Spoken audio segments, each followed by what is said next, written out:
काते कान्ता कस्ते पुत्रः संसारोऽयमतीव विचित्रः कस्य त्वं कः कुतयातः तत्त्वं चिन्तय तदिह प्रातः भज गोविन्दं भज गोविन्दम्।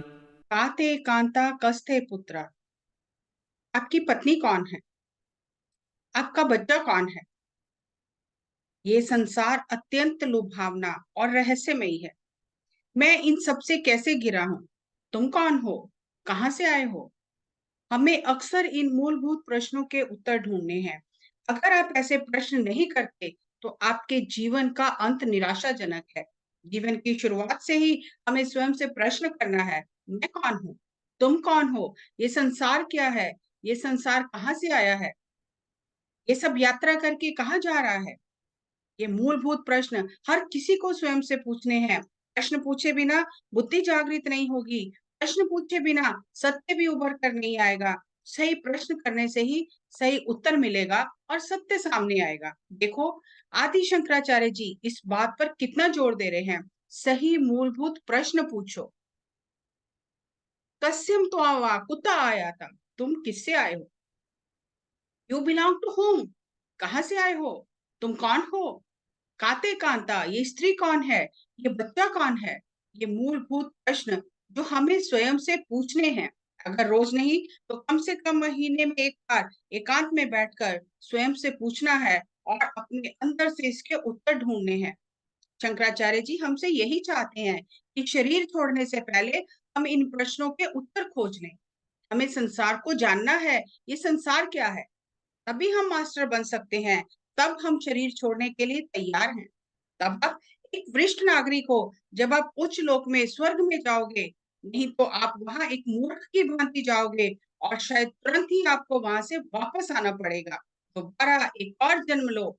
बार बार जन्म, बार बार मृत्यु। अगले श्लोक में कहते हैं, पुनरपि जननं पुनरपि मरणं पुनरपि जननी जठरे शयनम् इह संसार बहुदुर्दारे कृपया पारे पाहि मुरारे भज गोविन्दं भज गोविन्दं गोविन्दं भज मूढमते संप्राप्ते सन्निहिते काले नहि रक्षति रुकरणे भज गोविन्दम्। पुनरपि जननम पुनरपि मरणम पुनरपि जननी जठरे शयनम। हे संसारे बहुत दुस्तारे, कृपया पारे पाहे मुरारे। पुनरपि जननम पुनरपि मरणम। बार बार माँ के गर्भ में प्रवेश करना, बार बार जन्म लेना, बार बार मरना। कितनी बार आप ऐसे ही करते रहोगे? पहले ही आप कई बार ऐसा कर चुके हो। क्या आप थके नहीं? क्या आप इससे ऊब नहीं गए? क्या आपको कोई चिंता नहीं है? क्या आपको इससे कोई परेशानी नहीं है? आप अपनी मुक्ति के लिए रो क्यों नहीं रहे हो? ये जन्म अत्यंत बहुमूल्य है। हमें कम से कम जन्म लेकर अपना पाठ्यक्रम पूरा करना है। इसे अनंत जन्मों तक नहीं खींचना है। कम से कम जन्म लेकर हमें सब सबक सीखने हैं। जरूरत से ज्यादा जन्म लेना निराशाजनक है। हमें स्कूल जाकर पांचवी और छठी कक्षा पास करके अगली कक्षा में जाना है। यदि आप 5 साल पांचवी कक्षा में और 6 साल छठी कक्षा में लगाते हो, तो आपकी बुद्धि ठीक नहीं है। एक कक्षा में एक ही साल पढ़ाई करो। 1 साल पांचवी कक्षा में, 1 साल छठी कक्षा में। इतनी तकलीफ ठीक है? अपनी मूर्खता के कारण, आलस्य और बेवकूफी के कारण एक ही कक्षा में इतना समय लगाना मूर्खता है। ये स्वीकार्य नहीं है। समाज इससे खुश नहीं है। स्वर्ग के लोग धरती की इस परिस्थिति से खुश नहीं है। आप धरती पर आते हो, धरती के स्कूल का पाठ्यक्रम जल्द से जल्द पूरा करके आपको वापस जाना है। अगर हमें अत्यधिक आवेश और मूर्खता है, तो हमें मानसिक वेदना से गुजरना होगा। हम कई जन्म लेते रहेंगे। आदि शंकराचार्य जी कहते हैं, उठो, जागो। कैसे जागे? अगले श्लोक में बताते हैं, सत्संगत्वे निसंगत्वं निसंगत्वे निर्मोहत्वं निर्मोहत्वे निश्चलजितं निश्चलजिते जीवन्मुक्तिः भज गोविन्दं भज गोविन्दं गोविन्दं भज मूढमते सम्प्राप्ते सन्निहितकाले नहि रक्षति डुक्रूङ्करणे भज गोविन्दम् सत्संगत्वे निस्संगत्वम, निस्संगत्वे निर्मोहत्वम, निर्मोहत्वे निश्चल तत्वम, निश्चल तत्वे जीवन मुक्ति। शंकराचार्य जी कहते हैं सत्संगत्वे निस्संगत्वम, जब आप सत्य के साथ होते हो तो आप असत्य से दूर हो जाते हो। निस्संगत्वम, सत्य क्या है? जो शाश्वत है वही सत्य है। सत्य क्या है? केवल आत्मा या चेतना, आत्म चेतना ही एकमात्र शाश्वत पदार्थ है। मन हमेशा बदलता है, बुद्धि हमेशा विकसित होती रहती है, शरीर परिवर्तनशील है, केवल आत्मा ही शाश्वत है। यही अंतिम मौलिक सत्य है। जब आप सत्य के साथ रहेंगे तब आप असत्य से थोड़ा दूर हो जाएंगे, अपने शरीर, मन और वर्तमान बुद्धि से दूर हो जाएंगे। सत्य की संगत में आप निसंग हो जाएंगे। निर्मोहत्वम, तब असत्य के प्रति आपका अति मोह समाप्त हो जाएगा, आपकी अधिक पूछ कट जाएगी। Your extra tail will be cut, कोई ज्यादा पूछ नहीं होगी जिसके कारण आपको वापस आना पड़े। आपकी व्यर्थ की इच्छाएं समाप्त हो जाएंगी। व्यर्थ की इच्छा के कारण ही हम अनावश्यक चीजों में उलझ जाते हैं, क्योंकि हम असत्य से जुड़े हैं। जब आप सत्य से जुड़ेंगे तो असत्य से दूर हो जाएंगे। जब आप असत्य से दूर हो जाएंगे तो आपके आवेश और भावनात्मक दर्द दूर हो जाएंगे। जब आपके भावनात्मक दर्द दूर हो जाएंगे तो निर्मोहत्वे निश्चल तत्वम, तो मन विश्राम की अवस्था में आ जाएगा। निर्मल होने से ही मन हर स्थिति परिस्थिति में निश्चल रहेगा, और जिसका चित्त निश्चल है वही जीवन मुक्त है। यानी शरीर में रहते हुए मुक्त हो जाना है। शरीर से बाहर आने पर हर कोई मुक्त हो जाता है, ये स्वाभाविक है, इसमें कुछ भी महानता नहीं है। शरीर में रहते हुए व्यक्ति को जीवन मुक्ति पानी है।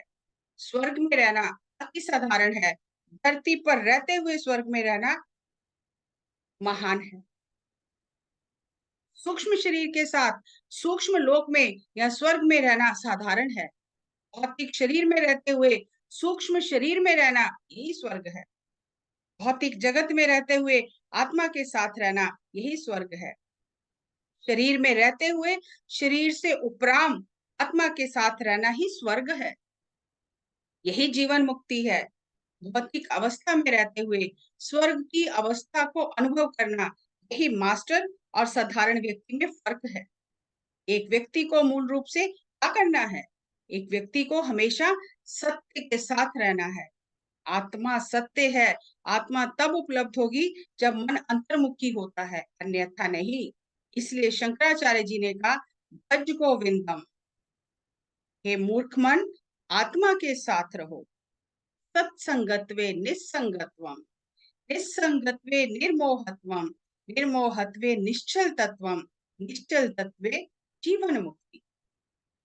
अगले श्लोक में बताते हैं मा कुरु धनजन यौवनगर्वं हरति निमेषत् कालः सर्वं मायामयमिदमखिलं भूत्वा ब्रह्मपदं त्वं प्रविश विदित्वा भज गोविन्दम् मा कुरु धनजन यौवनगर्वम् माकुर धन जन यौवन गर्वम हरित निमेषत कालहा सर्वम। अपने धन का अभिमान ना करें, ना ही इस बात का अभिमान करें कि आपके पास बहुत लोग हैं, और ना ही अपने यौवन का अभिमान करें। यह सब बहुत जल्दी समाप्त हो जाएगा, समय बीत जाएगा, शायद आपको अपना धन खोना पड़ जाए, और निश्चित ही आपका जीवन भी खो जाएगा, आपका यौवन भी खो जाएगा, सब लोग भी खो जाएंगे। माया में मिथिमिखलम हित्वा, माया में जो भी प्रकृति में है, प्रकृति हमेशा बदल रही है। जब आप ये समझ जाते हो तो जीवन मुक्त हो जाते हो। जब आप ये जान जाते हो कि हर चीज निरंतर बदल रही है, तो आप मुक्त हो जाते हो। जब आप ये समझते हो कि ये हमेशा ऐसा ही रहेगा, तो आप उससे जुड़ जाते हो और परिवर्तन का विरोध करते हो, तब आप दुखी होते हो। हर चीज निरंतर बदल रही है। जब कोई व्यक्ति ये समझ जाता है कि जीवन मुक्त हो जाता है, यही ब्रह्म पदम में जाने का मार्ग है। ब्रह्म पदम त्वम प्रविश्य विदित्वा। हर चीज जा रही है। यौवन जा रहा है, वृद्धावस्था जा रही है, प्रसिद्धि जा रही है, प्रतिष्ठा जा रही है, संसारिक जीवन जा रहा है और मृत्यु आ रही है। तत्पश्चात आप स्वर्ग में होंगे। इसलिए जब हम ये विशेष बात भूल जाते हैं, इस विशेष बात को याद नहीं रखते, तब हम अत्यंत दुख में रहते हैं और हमें ये अत्यधिक शारीरिक दर्द देता है, शारीरिक बीमारी और मानसिक वेदना देता है और जीवन कांटों की सेज हो जाती है। जब आप एक ज्ञानी बन जाते हो, एक मास्टर बन जाते हो, तब जीवन कांटों की सेज नहीं, फूलों की सेज बन जाती है। जीवन कांटों की सेज नहीं, फूलों की सेज है। यदि आप मूर्खमती हैं, तो निश्चय ही जीवन कांटों की शैया है। जब तक आपका जीवन फूलों की शैया नहीं बन जाता, आप जन्म मरण के चक्कर से बाहर नहीं आ सकते। लाइफ इज नॉट पर से आइदर बेड ऑफ रोजेस और bed of thorns. If you become a master, life is a bed of roses. If you are a non-master, life is a bed of thorns. Unless and until your life becomes a bed of roses, your chain of death and birth will not cease. ये समझना है, आपको master बनना है, आपको अंदर की ओर मुड़ना ही है। आपको ये समझना है कि आप ही गोविंद हो। जब आप गोविंद के साथ हो, आप ही गोविंद हो। जब आप शरीर के साथ हो, तो आप भी केवल प्राणी मात्र हो। जब आप आत्मा के साथ हो, तो आप भगवान हो। शंकराचार्य जी कहते हैं, देहो देवालयो प्रवक्ता, जीवो देवो सनातना। ये ही देवालय है और आप भगवान हो। तत्त्वमसि श्वेत केतु। शंकराचार्य जी कहते हैं, हम ही भगवान है और हम ये भूल गए हैं और हम मंदिर में भाग रहे हैं। ये शरीर मंदिर है और भगवान मंदिर में बैठा है। हम इस मूलभूत सत्य को भूलकर मंदिर में भाग रहे हैं और हर प्रकार के कर्म कांड कर रहे हैं, व्यर्थ की चीजें करके अपना समय और जीवन व्यर्थ गवाकर बार बार आते हैं। शंकराचार्य जी जीवन की प्रकृति को बताते हैं।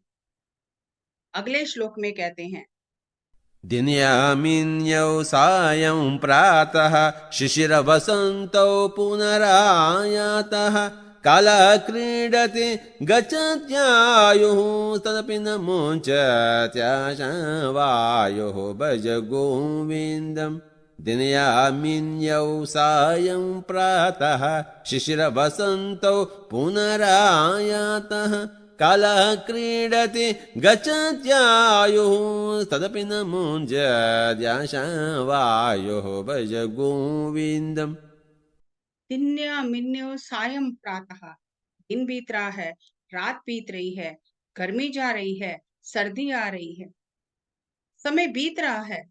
आपके 50 ओवर हो चुके हैं, 10 over, 20 over, 30 over, 40 over, 50 over और आखिरी बेस को हटा दिया जाएगा और एम्पायर कहेगा, आज के लिए बहुत हो गया। Base will be removed. Umpire कहेगा, एनफ फॉर द डे। अब आपके जाने का समय आ गया है। अपने जीवन के आखिरी समय में भी आप अनावश्यक चीजों के पीछे भाग रहे हैं। हर इंसान का जीवन ऐसा ही है, यही मास्टर्स ने देखा है। समय बीत रहा है और हर कोई छोटी छोटी चीजों के पीछे भाग रहा है। जीवन को सत्य की खोज में बिताने के समय आप सत्य से विपरीत कहाँ भाग रहे हो? आप अंतिम ओवर में हो, अभी भी रन नहीं बना रहे हो। किसी भी तरह आपको विकेट छोड़ के तो जाना ही है। 39 ओवर, 50 ओवर, आप अभी भी विकेट बचाना चाहते हो। अगर आप रन नहीं बना रहे, तो क्रिकेट खेलने का क्या फायदा? 50 ओवर के बाद आपको विकेट छोड़ना ही है। विकेट पर रहने का अर्थ विकेट पर रहना नहीं, बल्कि रन बनाने हैं। अगर आप रन नहीं बना रहे, तो क्रिकेट खेलने का लाभ ही क्या है? यदि आप ज्ञान अर्जित नहीं कर रहे हो, तो ये जन्म ही आपने क्यों लिया है? केवल खाना पीना सोना, शादी करना, बच्चे पैदा करना, उनकी परवरिश करना नहीं, ऐसा नहीं है।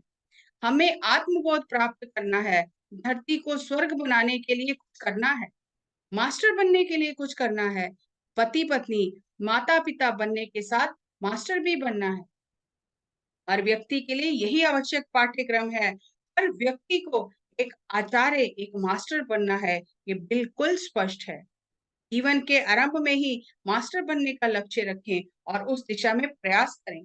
ध्यान का अभ्यास करें, भीतर प्रवेश करें। हर समय अगर आप ये नहीं कर रहे, तो आखिरकार 200 गेंद खेलकर बिना रन बनाए जब आप वापस जाएंगे, तो आपसे पूछा जाएगा, आपने इतने बॉल खेले, कितने रन बनाए?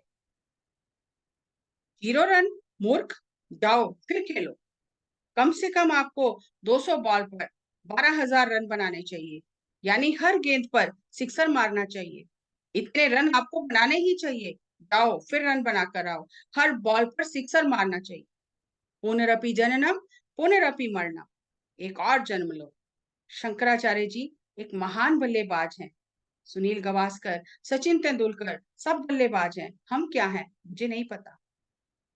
अगले श्लोक में कहते हैं, वयसि गते कः काम विकारः शुष्के नीरे कः कासारः क्षीणे वित्ते कः परिवारो ज्ञाते तत्त्वे कः संसारः भज गोविन्दम् भज गोविन्दम् गोविन्दं भज मूढमते संप्राप्ते सन्निहित काले नहीं रक्षति डुक्रूं करणे भज गोविंदम। वैसी गति का काम विकारा, शुष्के नीरे का सारा, क्षीणे वित्ते का परिवार, ज्ञाने तत्वे का संसार। उम्र बढ़ने के साथ काम लोलुपता बढ़ जाती है, हवस बढ़ जाती है। जब ग्रीष्म ऋतु में तालाब का पानी वाष्प बनकर उड़ जाता है और तालाब सूख जाता है, तालाब कहाँ है? तालाब पृथ्वी पर बोझ नहीं है, तालाब पानी का स्रोत है। इसी तरह जब आप धन खो देंगे, आपका परिवार आपका साथ छोड़ देगा। धन के बिना कोई परिवार नहीं है। जब आप ये सत्य जान जाते हो, तब कोई संसार नहीं। आप संसार में हो, पर संसार आप में नहीं है। यू आर दैट तत्वमसी। हर किसी को ये सत्य जानना है। You must understand this truth. You are that. आप सब कुछ हो। बाहरी संसार आपके भीतर के संसार का प्रतिबिंब है। तत्वमसी श्वेत केतु। आपको इस सत्य को जानना ही है। हर एक व्यक्ति को इस सत्य को जानना है। तुम वही हो। मैं अभी स्टूडियो में हूँ, क्योंकि मैं रिकॉर्डिंग करना चाहता था। ये स्टूडियो मैं ही हूँ। स्टूडियो में आने की मेरी इच्छा के कारण मैं स्टूडियो में हूँ। बाहर की दुनिया मेरी अंदर की इच्छा का प्रतिबिंब है। यदि मेरी रिकॉर्डिंग पूरी हो जाती है, तो मैं स्टूडियो के बाहर चला जाऊंगा। इसलिए बाहर में जो दुनिया देखता हूँ, वो वही है जिसकी इच्छा मैं अपने अंदर करता हूँ। तुम वही हो। तत्वमसि श्वेत केतु। जब आप अपनी इच्छा को बदलते हो, आप अपनी दुनिया भी बदलते हो। यदि आप बाहर की दुनिया से नाखुश हो, तो अपनी इच्छा को बदलो। तब आपकी बाहरी दुनिया बदल जाएगी। हजारों हजारों संसार हैं। हर संसार में आप ही हो। हर संसार आपकी ही इच्छा का प्रतिबिंब है। आपकी विशेष इच्छा बाहर विशेष प्रतिबिंब दिखाती है। जब आप इस महान सत्य को समझ जाते हो, तो आप संसार से बाहर हो, जो दुखों की खान है। आप उस संसार से बाहर हो जो कांटों की सेज है, और आप उस संसार में हो जो फूलों की शैया है। जब आप ये जान जाते हो कि आप ही अपनी वास्तविकता के सृजन करता हो, आपने ही अपने संसार का स्वयं निर्माण किया है, जो फूलों की शैया है। आपने अपनी पत्नी का चुनाव किया है। आपको खुशी से अपनी पत्नी के साथ रहना है। You create your own reality. कुछ भी आपके ऊपर थोपा नहीं गया। आपने स्वयं चुना है। अब इसे स्वीकार करें, अपनी चाहत को बढ़ाएं, तो आप फूलों की शैया का निर्माण कर रहे हैं। यदि आप शिकायत करते हैं कि मुझ पर ये थोपा गया है, तो आपकी गलती है। कुछ भी आप पर थोपा नहीं गया है। हर चीज आपका स्वयं का चुनाव है। ये जन्म आपने स्वयं चुना है। अपने माता पिता को स्वयं चुना है। अपनी पत्नी को स्वयं चुना है। अपनी संसारी परिस्थितियों को स्वयं चुना है। ऐसे कोई सिनेमा में अपनी भूमिका चुनता है। जैसा कि शेक्सपियर ने कहा है, all the world is a stage, we are all mere actors, we should and fume, do our part and depart। यही सत्य है। जब आप इस सत्य को समझ जाते हो, तो कोई दुख नहीं है, कोई संसार नहीं है। शंकराचार्य जी ने यही कहा है। अगला श्लोक। काते कान्ता धनगतचिन्त वातुल किं तव नास्ति नियन्त त्रिजगति सज्जन संगतिरेका भवति भवानवतरणे नौका भज गोविन्दम्। काते कांता धनगत चिंता वातुल किम त्वनास्ति नियंता त्रिजगति सज्जन संगति रेखा भवति भवान अवतरणे नौका। आप अपनी पत्नी और धन को लेकर इतना अधिक चिंतित क्यों हो? क्या आप जानते हो कि ये सब आपके अच्छे कर्मों का, पूर्व कर्मों का स्वाभाविक परिणाम है? यदि आज आपके पास कुछ है तो इसका अर्थ है आपने उसे कमाया है। अगर कुछ नहीं है तो आप उसके लायक नहीं है, आपने उसे अर्जित नहीं किया। इसलिए कार्यकारण सिद्धांत काम करता है। केवल इच्छा मात्र करने से आपके पास से कुछ नहीं चला जाएगा और आपके पास कुछ नहीं आएगा। आपको इसे कमाना है, अर्जित करना है। हर चीज की एक प्रक्रिया है। कर्म सिद्धांत को समझना है। You create your own destiny. ये महान सत्य सज्जन सांगत्य में पता चलता है। त्रिजगति सज्जन संगति रेखा भवति भवान अवतरणे नौका। अर्थात तीनों लोकों में, ये तीन लोक क्या है? पृथ्वी लोक, सूक्ष्म लोक, कारण लोक। Physical world, astral world, causal world. हम भौतिक शरीर के साथ भौतिक जगत में रहते हैं, सूक्ष्म शरीर के साथ सूक्ष्म जगत में रहते हैं और कारण शरीर के साथ कारण जगत में रहते हैं। ये तीन लोक हैं। जो लोग मास्टर नहीं है वे इन तीनों लोकों में घूमते रहते हैं। मास्टर इन तीनों लोकों में सिखाता रहता है। इन लोकों को सत्य के बारे में सिखाता है। ये निम्न तीन लोक हैं, निम्न तीन चक्र हैं। इन तीन लोकों में आत्माओं को उच्च आत्माओं की मदद लेनी चाहिए। उच्च लोकों की आत्माओं को सज्जन कहा जाता है, जो आत्मबोध प्राप्त कर चुके हैं। जब तक आप उनके साथ नहीं रहते, उनकी शिक्षाओं को ग्रहण नहीं करते, तब तक आप दुखों के सागर से बाहर नहीं आ सकते, भव सागर से पार नहीं जा सकते। हमें जीसस को जानना है, हमें बुद्ध को जानना है, हमें महावीर को जानना है, हमें जरथुस्त्र को जानना है, रमण महर्षि, मोहम्मद, लोबसंग रामपाल, इन सभी मास्टर्स की महान शिक्षाओं को सुनना है। यही सत्य है। त्रिजगति सज्जन संगति रेखा भवति भवान अवतरणे नौका। ये बहुत ही सुंदर श्लोक है। केवल सज्जन सांगत्य ही भव सागर से पार करने की नौका है। पूरे भज गोविंदम में मुझे ये श्लोक अति प्रिय है। सज्जन संगति रेखा, सज्जन संगति, केवल सज्जन सांगति, भवति भवान अवतरणे नौका। हर कोई अनावश्यक रूप से दुखी है। जब एक मास्टर के पास वो जाता है तो साधारणता कई चीजें समझ जाता है और दुख से बाहर आ जाता है। वह जान जाता है कि हम ही भगवान हैं। वह समझ जाते हैं कि भौतिक जीवन क्षण भंगुर है। यहाँ सूक्ष्म लोक हैं। कर्म सिद्धांत जीवन को चलाता है। आपकी पत्नी, बच्चे हैं या नहीं है, किस तरह की पत्नी और बच्चे हैं, ये सब आपके पूर्व जन्म के कर्मों का परिणाम है। ये प्रार्थना करने से नहीं आए हैं। पूर्व जन्मों में आपने इसके लिए कड़ी मेहनत की है, तभी आपको सुख मिल रहा है। इसलिए ये श्लोक मुझे अति पसंद है। काते कांता धनगत चिंता। काते कान्ता धनगतचिन्त वातुल किं तव नास्ति नियन्त त्रिजगति सज्जन संगतिरेका भवति भवानवतरणे नौका भज गोविन्दम्। भज गोविन्दम् गोविन्दं भज मूढमते संप्राप्ते सन्निहित काले नहि रक्षते डुक्रूङ्करणे भज गोविन्दम्। दिनयामिन्यौ सायं प्रातः शिशिरवसन्तौ पुनरायातः कालः क्रीडति गच्छत्यायुः तदपि न मुञ्चत्याशवायुः भज गोविन्दम्।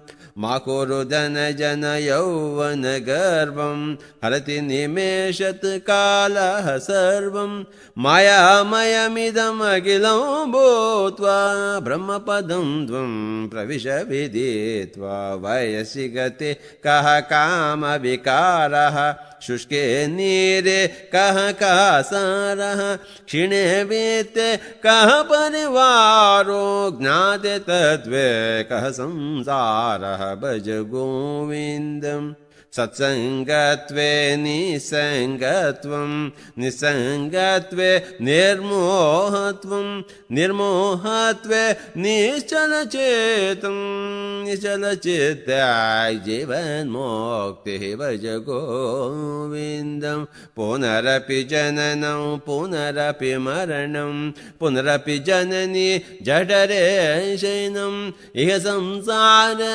बहुदुस्तारे कृपया पारे पाहि मुरारे भज गोविन्दम् काते कान्ता कस्ते पुत्रः संसारोऽयमतीव विचित्रः कस्य त्वं कः कुतः यातः तत्त्वं चिन्तय तदिह भ्रातः भज गोविन्दम् भज गोविन्दम् बालस्तावत् क्रीडासक्तः तरुणस्तावत् तरुणीसक्तः वृद्धस्तावत् चिन्तासक्तः परसे ब्रह्मणि कोऽपि न सक्तः भज गोविन्दम् भज गोविन्दम् अर्थमनर्थं भावय नित्यं नास्ति ततः सुखलेशः सत्यं पुत्रादपि धनभाजाभेदिः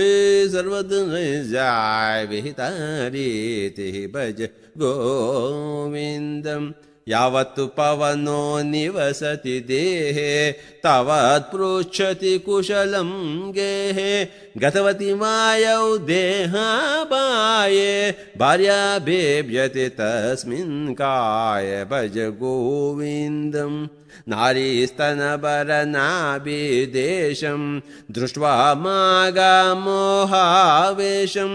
एतन्नुमांसवसादविकारं मनसि विचिन्तय वारं वारं भज गोविन्दं मूढजहीः धनागमतृष्णां कुरु सद्बुद्धिं मनसि वितृष्णां यल्लभसे निजकर्मोपातं वितं तेन विनोदय चित्तं नलिनी दलगतजलमतितरलं तत्त्वति जीवितमतिशयचपलं विधिव्याज्यविमानग्रस्तं लोकं शोकहतं च समस्तं भज गोविन्दं भज गोविन्दम् गोविन्दं भज मूढमते सम्प्राप्त सन्निहितकालं नहि रक्षति नहि रक्षति नहि रक्षति रुक्रूङ्कर